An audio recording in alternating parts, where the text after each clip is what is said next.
A veteran thought he was just coming home to a quiet cabin in the woods, but when Rex froze at the doorstep, ears raised, body tense, Mike felt it too. Someone had been here, long before him. What secret did this house keep beneath its cracked floorboards? And why did the storm arrive the same night as the strangers? What happened next would test one man's courage and prove how a loyal dog can turn fear into hope. Before we begin, tell me, where are you watching from? Drop your country in the comments and subscribe for more stories like this. The morning air over Willow Woods was thick and heavy, the kind that carried the scent of damp leaves and distant rain. Thin beams of sunlight filtered through the treetops, falling like pale ribbons across the ground. A light mist clung to the forest floor, softening the edges of everything it touched. It was quiet. Not the peaceful kind of quiet, but the kind that feels like the world is holding its breath. Mike Carter, sat behind the wheel of his rusted old pickup truck, the engine humming faintly beneath him. He hadn't been here in years. The dirt road to the cabin twisted like a forgotten memory, and as the tires crunched over gravel, a low unease settled in his chest. He was 46 years old, his body broad and strong from years of hard labor, but war had carved invisible lines into him. His jaw carried a thin streak of silver stubble that caught the light, and the crow's feet at the corners of his steel-gray eyes hinted at sleepless nights that had stretched into years. His right hand tapped the steering wheel, a small, restless movement that always came when old ghosts stirred. Next to him sat Rex, a 5-year-old German shepherd with a deep sable coat streaked in black and tan. His ears were pointed like two sharp arrows, and his amber eyes scanned the woods with a soldier's vigilance. Rex wasn't trained for combat, but he didn't need to be.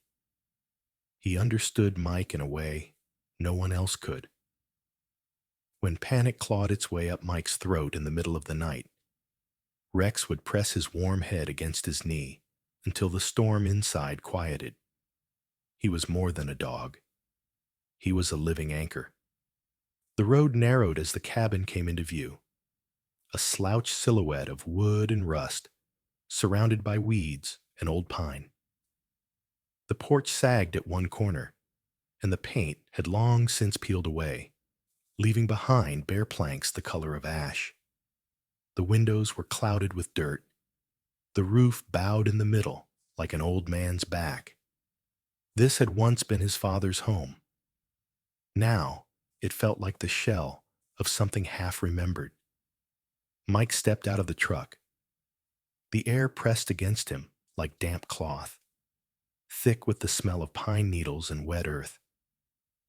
Rex leapt down beside him, tail held low, but alert.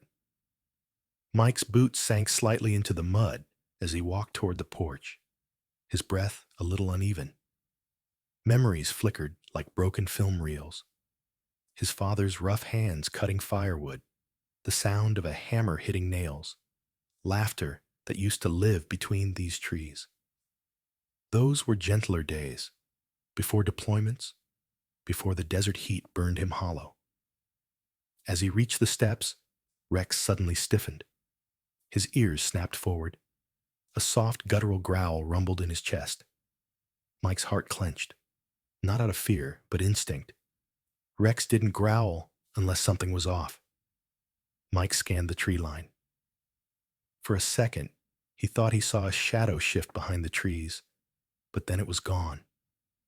The forest swallowed it whole. "It's just the wind, buddy," Mike muttered, though even he didn't believe it. The key slid into the old lock with resistance, as if the house itself didn't want to open. When the door finally creaked ajar, a stale, earthy smell spilled out. Inside, the air was cooler. Dust floated like tiny stars in the slanted morning light. Furniture, covered in sheets, leaned against cracked walls. A photograph of his father in uniform still hung crooked on a nail, the glass cracked through the middle like a scar. He walked through the cabin slowly, each step sinking into creaky boards. His father's old chair still sat by the fireplace, its fabric frayed but familiar. In the corner, an old lantern hung where it always had. Mike reached out and touched the armrest, his fingers brushing over grooves carved decades ago. He felt something tighten in his chest. Not quite grief, not quite nostalgia. Something heavier. Rex sniffed along the floorboards, pacing in careful circles. He stopped near the center of the room, nose pressed low, tail rigid. Mike frowned, crouching beside him. The boards here were different, newer, or maybe just less weathered. He made a note in the back of his mind. He had no reason to think about it further yet, but Rex's instincts rarely lied. The sound of distant thunder rippled across the sky. Summer storms in Willow came fast. The air grew denser, the wind picking up just enough to make the trees whisper to each other. Mike closed the door and began checking the house. The roof had holes. The back door didn't close properly. Half the porch railing was missing. It would take weeks to fix, but that didn't bother him. What unsettled him was how the house didn't feel empty. It felt watched. As he stepped back onto the porch to fetch his tools, he saw something that made his blood slow. In the soft mud near the porch steps was a fresh boot print, not his. Too large and facing toward the door. Someone had been here recently. He stared at the print for a long moment, his mind narrowing into the focus he once carried in combat. Not panic. Just sharp, steady awareness. Rex lowered his head and sniffed at the footprint, a low growl rumbling again. Mike's breath hitched as he scanned the tree line a second time. Willow Woods was quiet, too quiet now, as if the birds themselves were holding their songs. He returned to the truck to grab his toolbox, but his mind was elsewhere. There was a time when he trusted people easily. Before roadside bombs, before he lost two of his closest friends in Afghanistan to a night patrol gone wrong. Since then, silence always meant danger.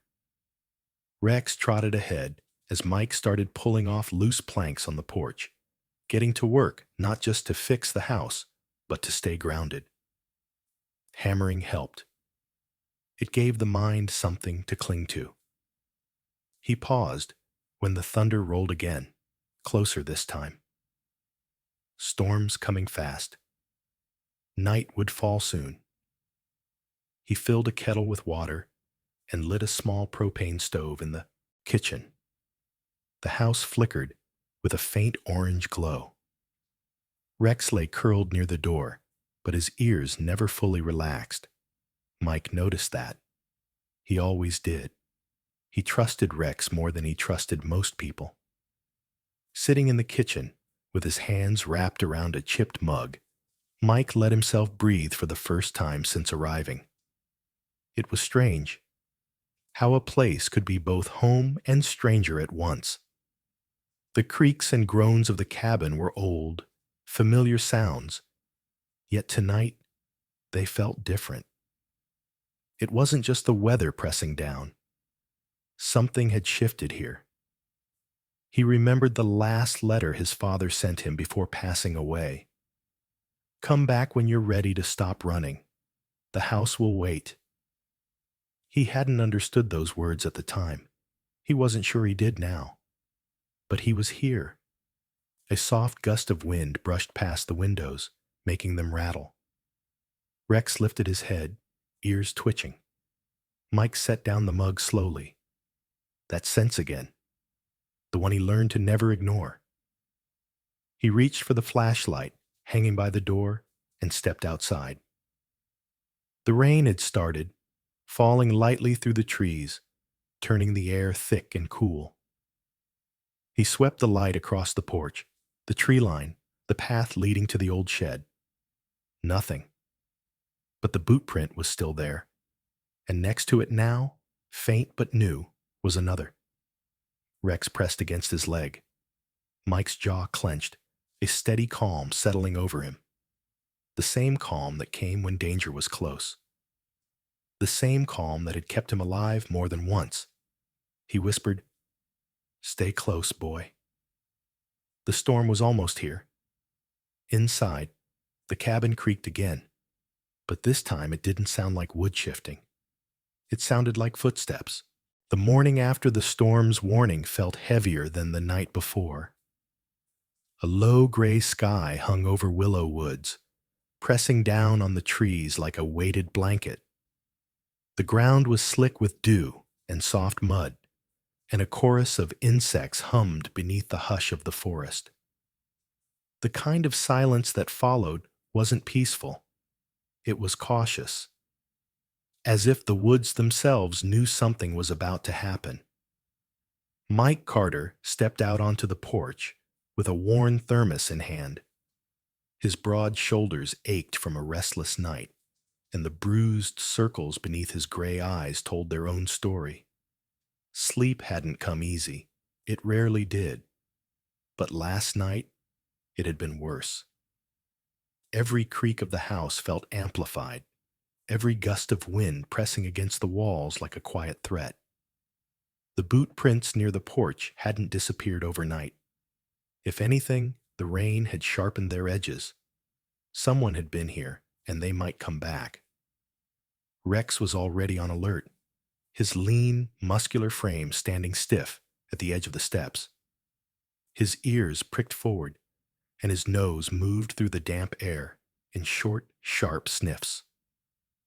His sable coat was still a little wet from the mist. Mike crouched down and rubbed the top of the dog's head. "Yeah, boy," he murmured softly. "I smell it too." For years, Mike had carried his instinct like a weapon. War had burned it into him. Once you feel danger in the air, it's already closer than you think. That same gut feeling twisted now, slow and familiar. He hated it. He hated how easily his body slipped back into soldier mode, how his muscles tightened like they had in foreign deserts when shadows moved just a little too quietly. He decided to check the perimeter. The forest behind the cabin was quiet, save for the rustle of leaves still wet from last night's drizzle. Mike's boots sank into soft earth as he circled the clearing, Rex padding close to his heel. That was when he saw it. A thin, white wooden stake planted near the property line, barely noticeable beneath the ferns. His heartbeat quickened. There hadn't been any stakes there yesterday. Someone had been here again. The stake was clean and new, too deliberate to be random, and attached to it was a red flag, snapping faintly in the breeze. Mike crouched down, ran a calloused hand along the wood, and felt the faint drag of fresh sawdust. Whoever put it there wanted him to see it. By mid-morning, the sound of tires crunching on gravel broke the uneasy silence. Mike turned to see a silver SUV pulling up along the dirt road. It didn't belong to anyone he knew. Rex stiffened immediately, hackles bristling. A tall man stepped out, his boots sinking slightly into the mud. He wore a dark raincoat, pressed slacks, and polished boots far too clean for the woods. "Morning," the man called with a practiced smile that didn't touch his eyes. He looked to be in his early 50s, tall with a narrow frame, the kind of man who measured every movement. His hair, a dull, blonde, turning gray at the temples, was slicked back with too much gel. His face was long, with high cheekbones, a thin mouth, and a sharp jawline that carried the hint of stubble, not from hard work, but from carelessness. His name, as he introduced himself, was Earl Denton. Earl carried himself with the easy confidence of someone used to winning arguments. His voice was smooth and deliberate, the kind of voice lawyers and liars shared. "I was just driving by," he said, though no one simply drove by this far into Willow Woods. "Didn't realize anyone was living here again. This place has been forgotten for years." Mike didn't respond at first. He just stood at the bottom of the steps, shoulders square, gaze steady. Years in the army had taught him that silence can be louder than words. Rex remained at his side, not barking, but stiff as a drawn bow. Earl's eyes flicked briefly toward the dog before returning to Mike with a smile too bright for the overcast morning. "Look, Mr. Carter," Earl continued, casually dropping the name like they were old friends. "I work with a land management group. We've been monitoring this area for potential erosion issues. These old properties, they can be a liability, dangerous even." He gestured toward the stake with a faint wave of his hand. "Storm season's coming.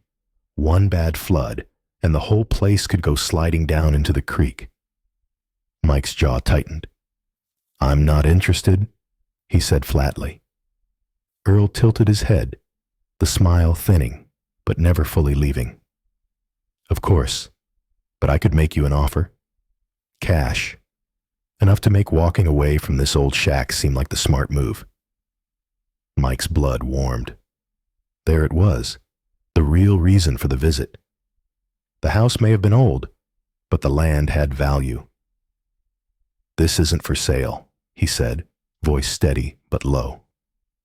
For the first time, Earl's smile faltered, just slightly. "Think about it," he said, straightening his coat.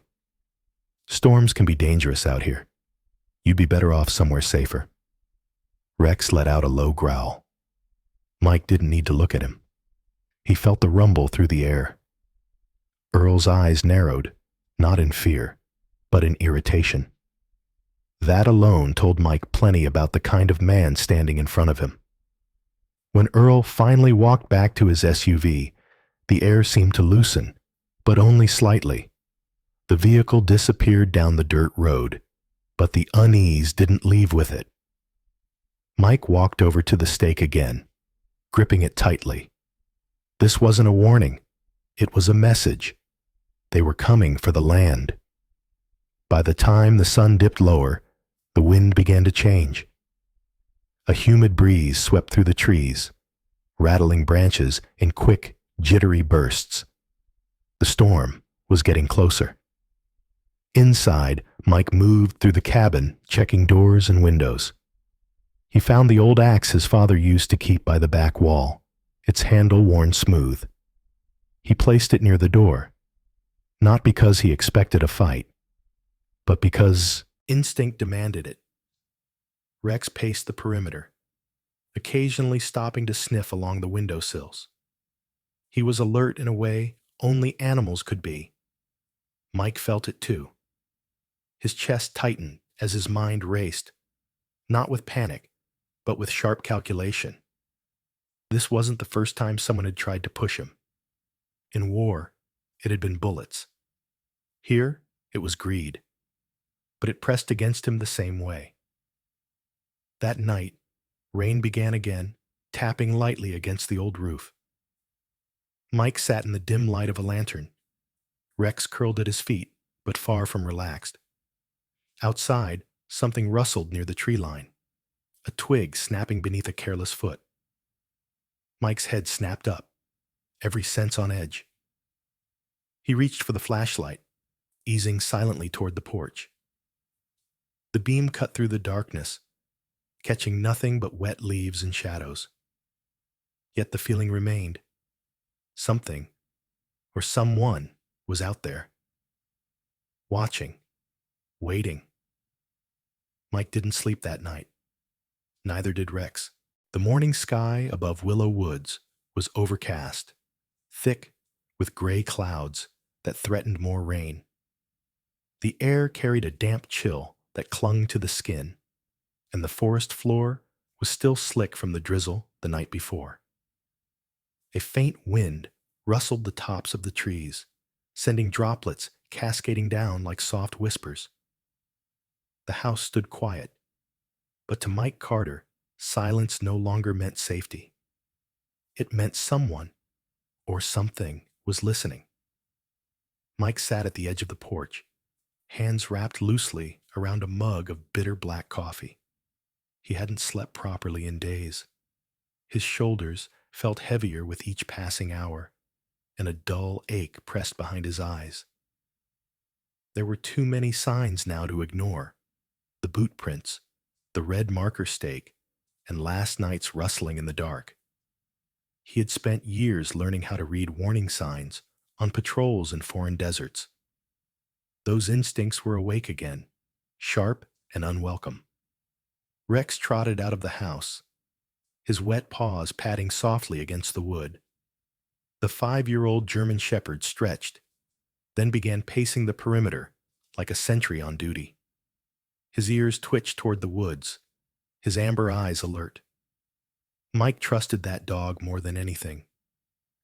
If Rex said danger was close, Mike believed him without question. Inside the cabin, Mike walked to the center of the living room, where the floorboards looked a little different from the rest. Less weathered, slightly newer. He had noticed it days earlier, but hadn't investigated. Now, with Earl Denton sniffing around and strangers leaving their mark, he couldn't afford to ignore anything. He knelt, pressing his palm against the wood. It was colder here, damp in a way that suggested something beneath. Rex circled close, sniffing with increasing urgency. Mike grabbed a crowbar from his toolbox, wedged it between the planks, and pried. The sound of splintering wood echoed softly through the cabin. Beneath the loosened boards lay a metal hatch, its surface scratched and rusted but intact. Mike stared at it for a long moment. His heartbeat quickened, but not from fear. Something about this felt like stepping into one of his father's unfinished stories. He hooked his fingers beneath the edge of the hatch and lifted. Cold air rushed up from below, smelling faintly of earth, iron, and old paper. The narrow staircase that descended into darkness creaked with each step as Mike carefully made his way down. Rex followed, ears pinned back but steady. He flicked on a flashlight. Dust motes swirled in the beam, drifting like ash. The room below was small, barely wide enough for 2 people to stand side by side.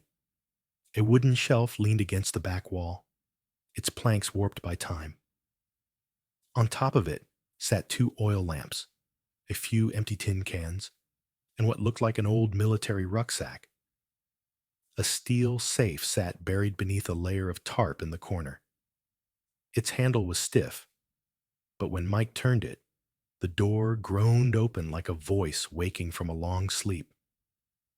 Inside, wrapped in wax, paper, and yellowed folders, lay stacks of old documents. He pulled one out carefully, heart pounding. His father's handwriting filled the top page. Mike crouched near the flickering light of the flashlight, reading line by line. These weren't just personal notes. They were land ownership documents, original boundary records, and even a deed. The land was his family's legally, tied back decades. His father had hidden them, probably to protect them from someone like Earl, long before Earl even appeared. Beside the documents was a small leather-bound notebook. Mike opened it, and his breath caught. It wasn't a logbook. It was a diary. Pages filled with cramped, careful writing told the story of how his father had once opened the cabin's lower level as a refuge for veterans who had nowhere else to go. Names and dates filled the margins. Some were scratched out, others carefully underlined. A few entries were stained, as if someone had wept over the page. Rex nudged Mike's leg gently with his nose, grounding him. Mike blinked, exhaling slowly. His father had been a tough man, sometimes too strict, but what was written here spoke of quiet compassion. He had hidden this not to keep people out, but to keep the place safe for those who needed it most. Mike's throat tightened unexpectedly. For years, he had believed that coming home meant facing only silence and ghosts. Now, standing in that dusty basement, he realized his father had been fighting for something. Maybe, in a way, this was his fight to inherit too. He packed the documents and diary carefully into his backpack and climbed back up with Rex at his side. As the hatch closed behind them, the house felt different. Not less haunted, but more alive. Every creak was no longer just a noise. It was part of a story he hadn't fully known. Back upstairs, Mike sat at the old kitchen table, spreading the papers out under the weak morning light. The proof was clear. This land wasn't just his legally. It carried a legacy. And Earl Denton, with his fake charm and corporate voice, wasn't going to take it. Mike's jaw tightened. He'd let a lot of things be taken from him in his life. Not this. Rex rested his head against Mike's boot, warm and solid. Mike reached down to scratch behind his ears, whispering, "We're not running this time, buddy." The wind outside picked up, rattling the window panes, but it no longer felt like a warning. It felt like the beginning of a fight worth standing for. The afternoon heat in Willow Woods carried a strange heaviness, as if the air itself was waiting for something to break. Clouds gathered low and slow over the treetops, gray and swollen, and the faint taste of metal lingered before rain. The forest was restless. Leaves turned their pale undersides to the sky. The coming storm wasn't just weather, it was warning. Inside the cabin, Mike Carter stood by the kitchen window, staring at the dark line of trees beyond the clearing. He had spent the morning restoring the old floorboards he'd torn open the day before. The discovery of the hidden basement, the papers, and his father's diary still echoed in his mind. He hadn't slept properly since. His thoughts circled like crows. Earl Denton's visit, the land markers, the red flag planted near the edge of his property. It all connected somehow. He could feel it, and the storm approaching outside seemed to mirror the one building inside his chest. Rex padded quietly across the wooden floor, his claws clicking softly. The German shepherd paused near the window, ears pricked, body tense. His amber eyes scanned the tree line the same way Mike's did. Focused, patient, alert. The bond between them was wordless, built not from training, but from surviving together. Mike knelt and scratched the back of Rex's neck. "I know," he said softly. "They'll be back." He wasn't wrong. That afternoon, a figure appeared at the far end of the dirt road. A woman walking briskly toward the cabin, her dark hair catching flashes of pale light between the clouds. She wore jeans, a tan coat, and carried a worn leather satchel tucked under one arm. Rex barked once, sharp but not aggressive. Mike stepped out onto the porch, cautious but not unfriendly. The woman stopped a few feet from the steps, offering a small, professional smile. "Mr. Carter?" she called out. Her voice was steady, clear, and touched by just a hint of the southern drawl common in the nearby town. "I'm Amanda Cole. I believe you left a message with the county office this morning?" Mike nodded slowly. "Yeah. About the property papers." Amanda climbed the steps, wiping light sweat from her brow. Up close, she looked to be in her mid-30s. Tall, lean, with auburn hair tied neatly at the back and gray-green eyes that didn't flinch easily. Her features were composed but kind, her movements efficient. She had the posture of someone used to handling problems that weren't her own, and the faint calluses on her fingers told of long hours at work. "I looked over what you sent," Amanda said, pulling a folder from her satchel. "The documents are authentic. Your father registered this property years ago, and the deed was renewed in your name after his passing. Whoever's trying to move those boundary markers has no legal claim." Mike exhaled, tension easing slightly from his shoulders. "So Earl Denton's full of it." Amanda's mouth curved in a thin, knowing smile. "He usually is. He's tied to a small development company based out of Marlowe County. They've been trying to buy up woodland for commercial use. Cheap land, fast money. You're not their first target."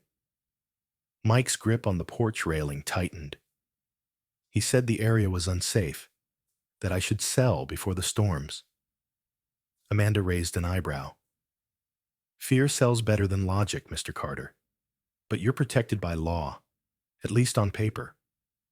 Her tone softened slightly as she looked at him. "Still, I'd suggest you keep those documents somewhere safe. People like Denton don't give up easily." Mike nodded, glancing back toward the forest. He could feel the weight of her words. Safe wasn't a guarantee. It was just a temporary illusion. Inside the cabin, they sat across from each other at the old kitchen table. Amanda reviewed the papers again, while Rex lay near Mike's boots, occasionally glancing up at her with mild suspicion. "He's a good dog," she said, without looking up. "Best partner I've ever had," Mike replied. She smiled faintly. "You military?" Mike hesitated, then gave a small nod. "Was. Too long ago now." Amanda didn't press. She just nodded in quiet understanding, the kind born from seeing too many broken men come back with invisible wounds. "Your father did a lot of good here," she said instead. "I've heard stories about him helping drifters and vets who had nowhere else to go. Guess compassion runs in the family." Mike looked down, fingers brushing the rim of his mug. "He never talked about it." "Some people don't have to," she replied gently. Outside, thunder rumbled in the distance, low and long. The wind was picking up, and the cabin groaned against the pressure. Amanda glanced toward the window. Storms moving faster than the forecast said. "You should brace the windows. I'll head back before the roads flood." Mike stood, following her to the door. "Thank you," he said quietly, "for believing me." Amanda gave a small shrug, her gaze steady. Believing's easy when someone's telling the truth. She paused before stepping off the porch. "One more thing. If anything happens, or if Denton comes back, call me, day or night." He nodded again, pocketing the card she handed him. Her name and number were neatly printed beneath the county seal. After she left, the forest seemed to draw closer, darker. The wind howled through the trees like an old voice, remembering something painful. Mike spent the next hour reinforcing the shutters, tightening the door latch, and making sure the basement hatch was sealed. He worked in silence, except for the occasional clap of thunder rolling nearer. Rex followed every move, his tail low, his gaze flicking between his master and the window. Mike could feel the tension building in his chest again. Not fear exactly, but a readiness he hadn't felt in years. The kind that said something was coming. By sundown, the rain began, thick and cold, slanting across the clearing. Mike leaned against the doorframe, watching the storm swallow the forest. "Looks like we're in for a long night," he murmured. Rex pressed against his leg in quiet solidarity. Somewhere deep in the woods, a tree cracked under the wind, echoing like a gunshot. Mike didn't flinch. He just reached down, resting a steady hand on Rex's head. The dog didn't move. Together, they watched the storm roll in. The night sky above Willow Woods split open under the weight of the storm. Rain pounded the roof like 1,000 fists, and wind roared through the trees with a hollow, angry voice. Branches cracked, windows rattled, and the air smelled of wet pine and electricity. The world beyond the cabin had blurred into darkness, a storm-born chaos that swallowed everything.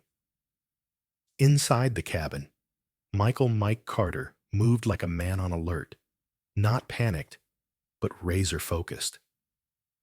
Years of training in war zones had taught him how to read danger even when it was dressed in silence. And this storm, this night, didn't feel random. It felt planned. Rex paced near the door, his powerful frame taut, ears standing upright, nose twitching at every shift of wind. The German shepherd wasn't just uneasy. He was ready.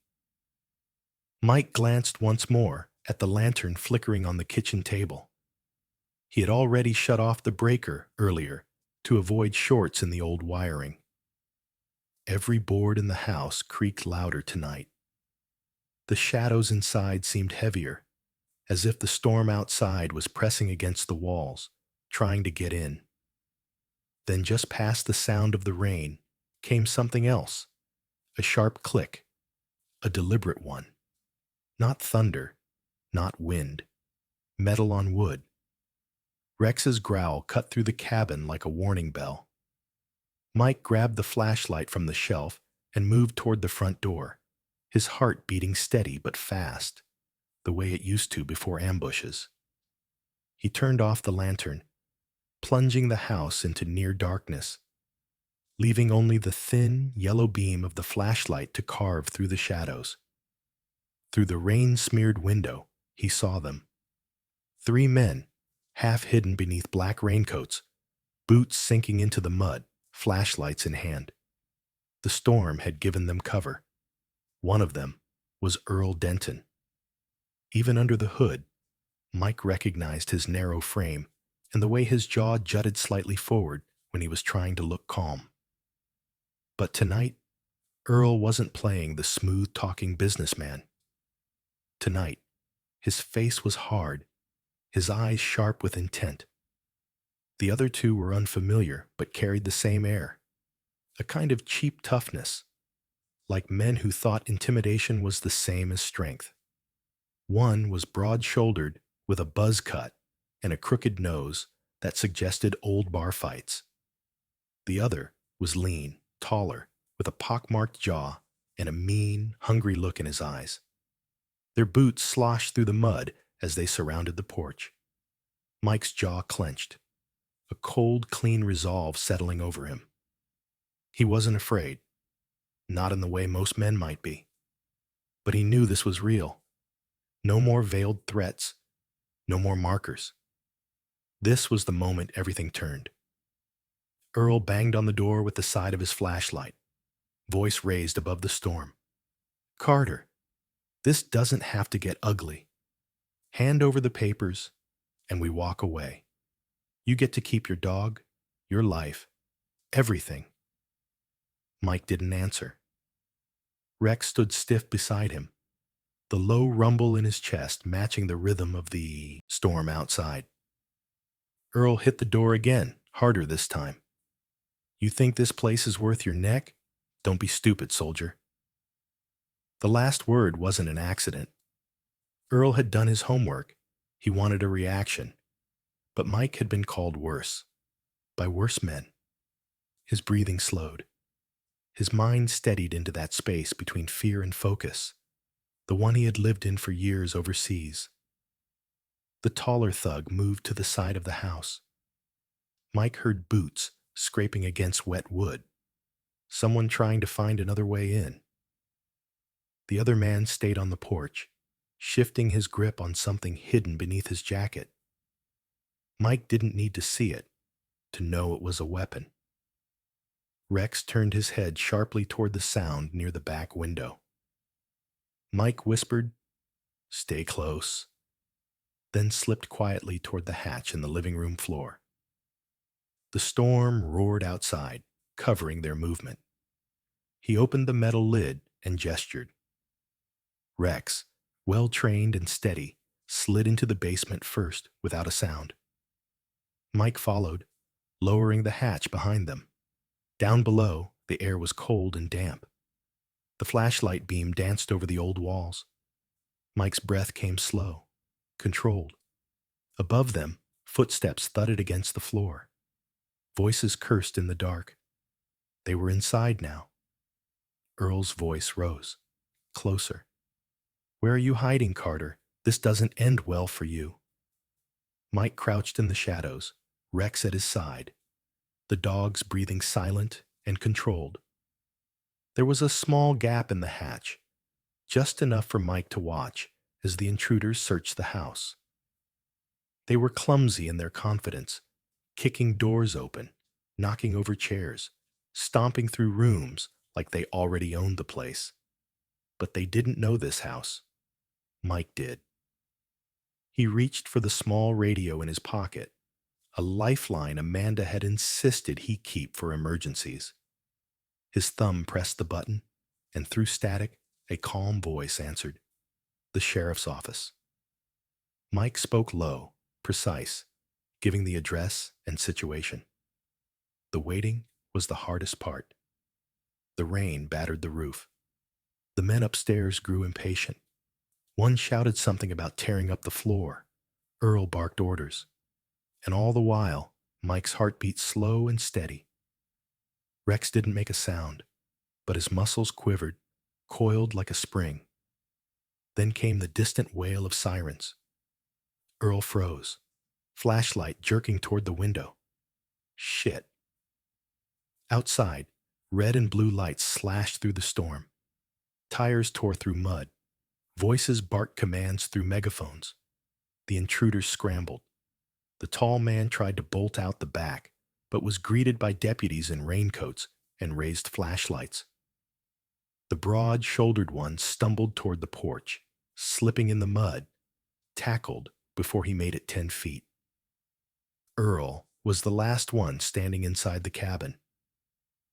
For a brief moment, he stared at the hatch as if sensing Mike below, his thin mouth twisting into something between rage and disbelief.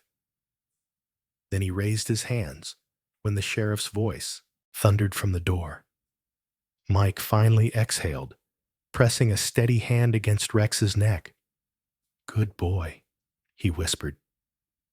Minutes later, when the lawmen cleared the house, Mike emerged from the basement. Rain still howled outside, but the danger had broken.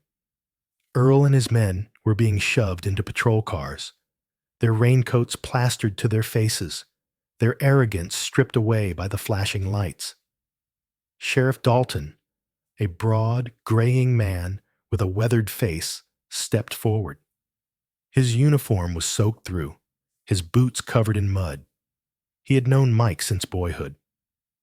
"You did the right thing, son," he said, voice deep and steady. Mike nodded, though the weight in his chest didn't ease completely. This wasn't over. Not really. But tonight, he and Rex had held their ground. The storm could rage all it wanted. The house still stood. The first light of dawn crept through the gray clouds still hanging heavy over Willow Woods.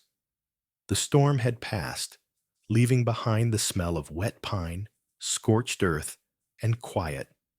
A quiet so deep it almost rang in Mike Carter's ears. Puddles reflected the pale morning sky, and the wind, once howling, had softened into a tired sigh through the trees.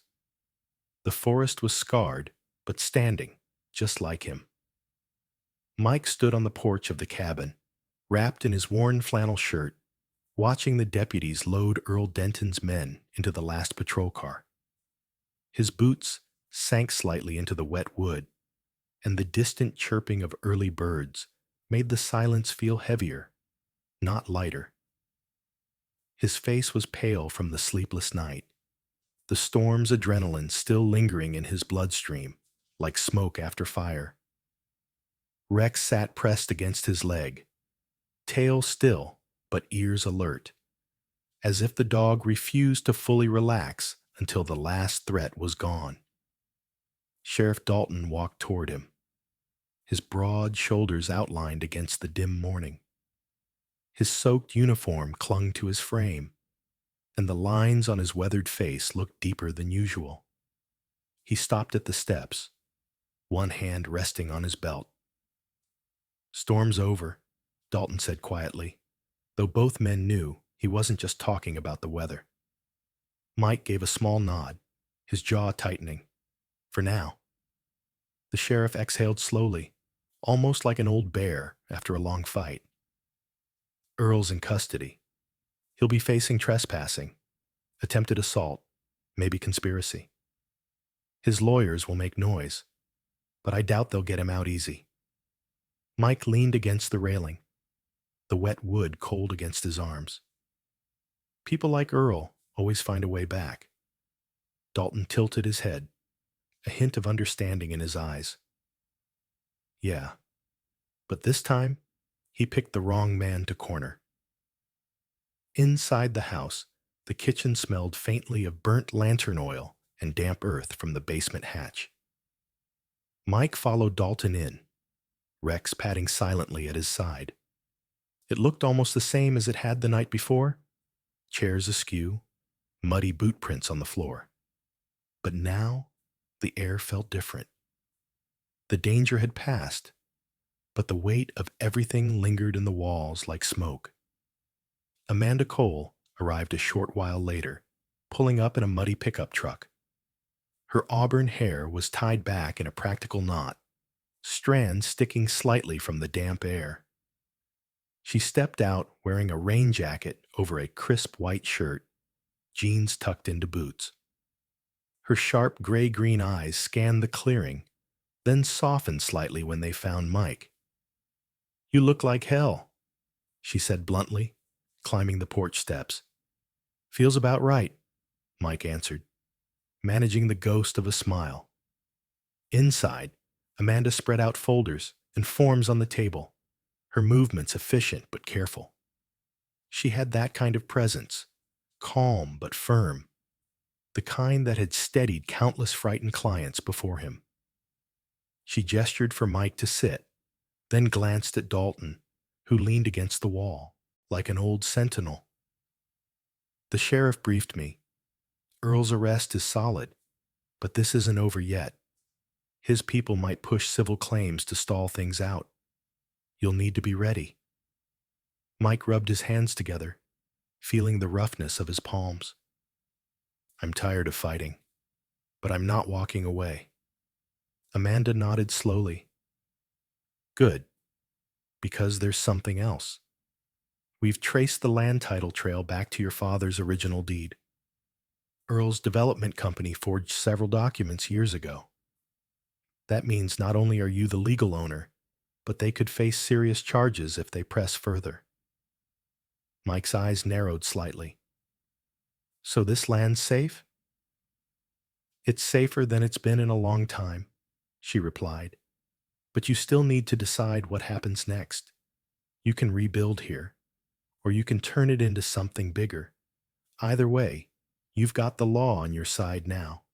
Rex nudged Mike's hand gently, as if sensing the weight behind the choice. Mike looked down at the dog, then at the window, where the forest stood wet and quiet. His father's diary sat on the counter, its cover still stained with age and fingerprints. His father had turned this cabin into a refuge once. Maybe it was time to do the same again. Dalton cleared his throat. "If you choose to stay, the town will back you. Folks here respect a man who stands his ground."